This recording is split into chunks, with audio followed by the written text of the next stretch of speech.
Assalamualaikum warahmatullahi wabarakatuh. Perkenalkan, nama saya Latifariani Dewi dengan NIM 2118075. Di sini saya akan mempresentasikan laporan akhir rekayasa perangkat lunak dengan judul proyek saya yaitu Sistem Konseling Berbasis Website. Di sini job desk saya sebagai sistem analisis dan sekretaris. Yang pertama yaitu latar belakang.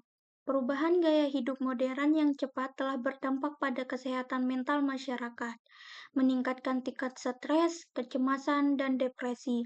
Akses terhadap layanan kesehatan mental sering terbatas oleh faktor geografis, finansial, dan stigma sosial, serta kebutuhan privasi.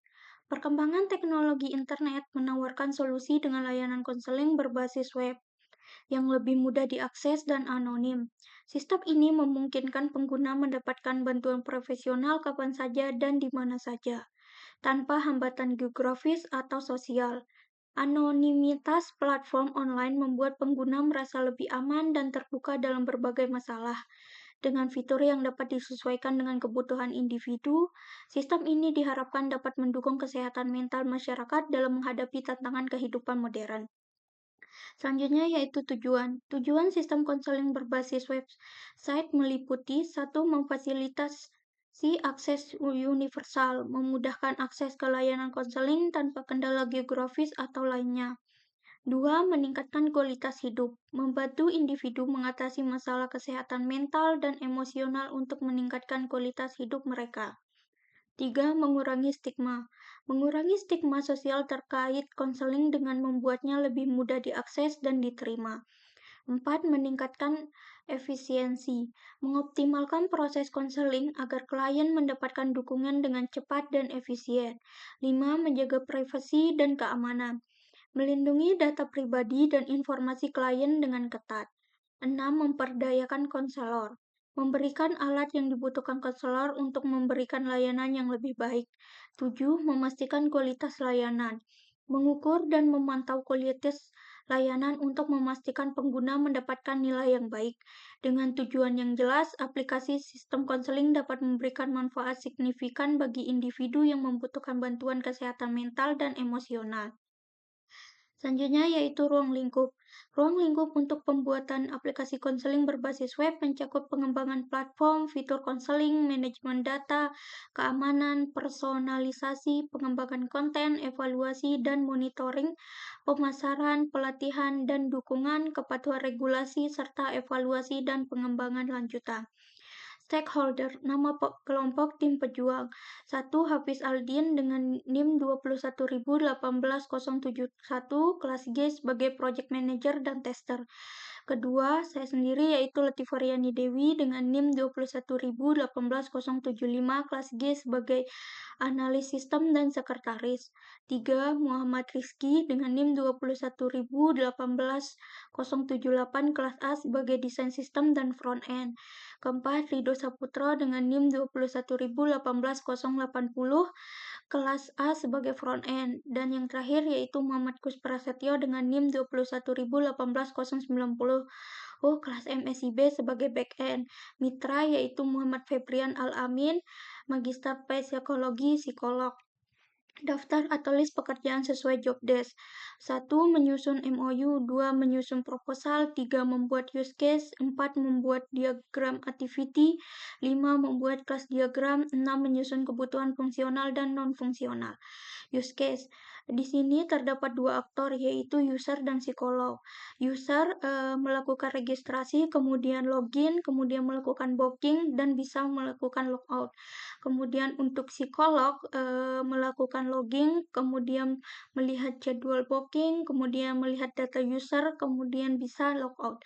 Selanjutnya yaitu diagram activity, registrasi. Dimulai dari user memasuki website konseling, kemudian sistem menampilkan register, kemudian kembali ke user dengan menginput data, lalu sistem memvalidasi data, lalu dicek apakah valid atau tidak. Jika valid, membuat akun. Jika tidak valid, tampilkan pesan kesalahan. Setelah valid membuat akun, lalu ke user melakukan login. Tetapi jika tidak valid, maka akan diarahkan ke menampilkan registrasi. Selanjutnya yaitu login user. Eee Dimulai dari sistem menampilkan login, kemudian user menginput data, lalu sistem memvalidasi apakah data yang dimasukkan valid atau tidak valid.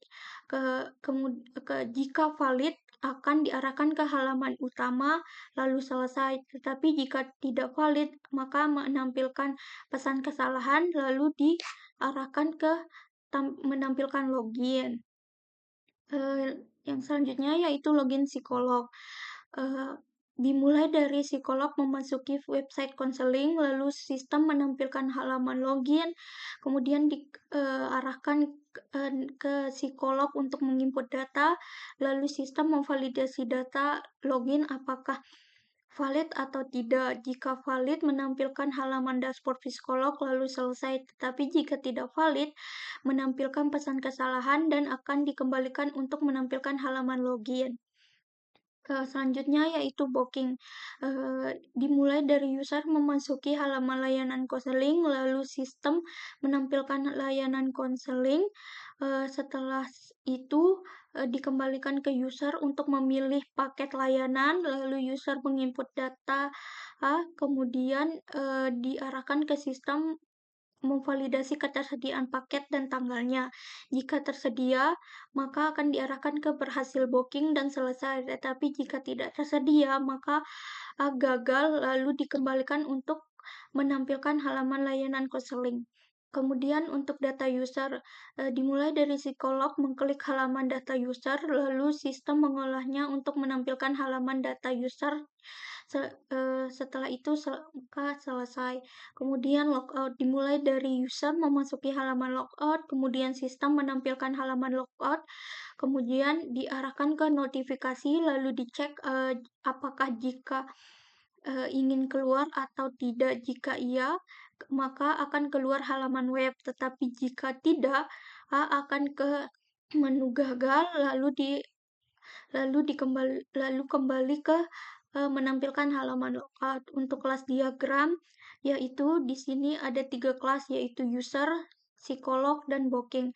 Di user ada ID user dengan tipe data integer, email dengan tipe data string, username dengan tipe data string, password dengan tipe data string, confirm password dengan tipe data string, role dengan string, kemudian ada registrasi, login, booking, dan logout. Untuk kelas psikolog ada ID psikolog dengan tipe data integer, email dengan tipe data string, username dengan tipe data string, password dengan tipe data string, konfirmasi password dengan tipe data string, dan role dengan tipe data string.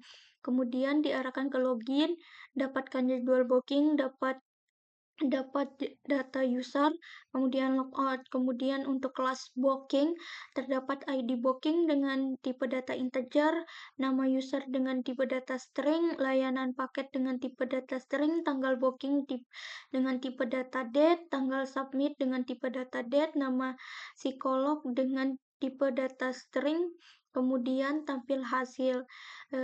Dari kelas user ke psikolog, one to many, kemudian psikolog ke user, yaitu one to many. Untuk user ke booking yaitu one to many, untuk booking ke user yaitu one. Untuk kebutuhan fungsional, 1. Pendaftaran pengguna. Pengguna harus dapat membuat akun baru dengan mengisi informasi pribadi dan mengatur preferensi pengguna. Yang kedua yaitu profil pengguna.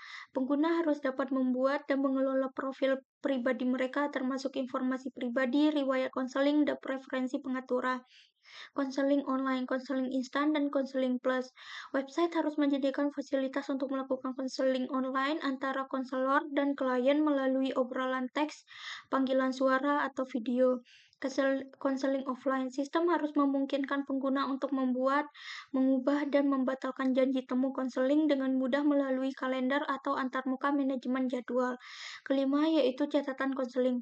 Website harus memiliki fitur untuk mencatat dan menyimpan kembali percakapan konseling antara konselor dan klien yang dapat diakses kembali untuk referensi masa depan.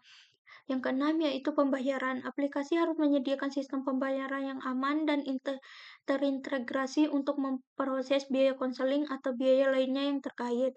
Yang ketujuh yaitu laporan harian aktivitas konseling. Laporan ini berisi ringkasan harian aktivitas konseling yang mencakup jumlah sesi konseling yang dilakukan, nama konselor dan pengguna yang terlibat, topik yang dibahas, dan durasi dari setiap sesi. Yang ke-8 yaitu laporan perkembangan pengguna. Laporan ini fokus pada perkembangan klien selama periode tertentu. Isi laporan meliputi ringkasan masalah yang dihadapi pengguna, rencana tindak lanjut, tingkat kemajuan, evaluasi target yang diterapkan, serta catatan tentang respon dan perubahan yang terjadi pada pengguna. Yang ke-9 yaitu laporan analisis konseling. Laporan ini memberikan analisis data dan pola konseling dalam jangka waktu tertentu. Termasuk di dalamnya adalah jenis masalah konseling yang paling umum, jumlah sesi yang biasanya diperlukan untuk mencapai tujuan tertentu, dan frekuensi kunjungan klien ke konselor. Yang ke-10 yaitu laporan kepuasan pengguna. Laporan ini mencakup hasil dari survei kepuasan pengguna yang dilakukan secara rutin. Data yang terkumpul digunakan untuk mengevaluasi keefektifan konseling, kepuasan klien terhadap pelayanan, serta saran atau umpan balik dari klien untuk meningkatkan layanan. Yang terakhir yaitu laporan keuangan dan administrasi. Laporan ini berfokus pada aspek keuangan dan administratif aplikasi konseling, meliputi anggaran yang digunakan untuk layanan konseling, pengeluaran terkait, pembayaran konselor, serta laporan keuangan lainnya. Selanjutnya yaitu kebutuhan non-fungsional. Satu, keamanan data website harus menggunakan protokol keamanan yang kuat untuk melindungi informasi pribadi pengguna dan data konseling dari akses yang tidak sah atau pelanggaran privasi. Yang kedua yaitu ketersediaan. Sistem harus tersedia dan dapat diakses oleh pengguna dalam kondisi operasional normal dengan waktu henti minimal dan pemeliharaan yang terencana. Yang ketiga yaitu skalabilitas. Website harus dapat menangani pertumbuhan pengguna dan jumlah sesi konseling dengan lancar, tanpa mengalami penurunan kinerja yang signifikan. Yang keempat yaitu kinerja. Website harus memberikan kinerja yang cepat dan responsif, termasuk waktu tanggapan yang rendah saat melakukan obrolan teks, panggilan suara, atau video. Kepatuhan regulasi. Website harus mematuhi persyaratan hukum dan regulasi terkait seperti privacy data atau GDPR atau kepatuhan HIPAA Health Insurance Portability and Accountability Act jika berlaku. Yang keenam yaitu usability. Antarmuka pengguna harus dirancang dengan baik, intuitif, dan mudah digunakan oleh pengguna dengan berbagai tingkat keahlian teknologi. Dan yang terakhir yaitu integrasi sistem. Jika diperlukan, website harus dapat terintegrasi dengan sistem atau perangkat lain seperti sistem manajemen praktik konseling atau sistem pembayaran pihak ketiga. Sekian dari saya, kurang lebihnya saya mohon maaf. Wabillahi taufiq wal hidayah. Wassalamualaikum warahmatullahi wabarakatuh.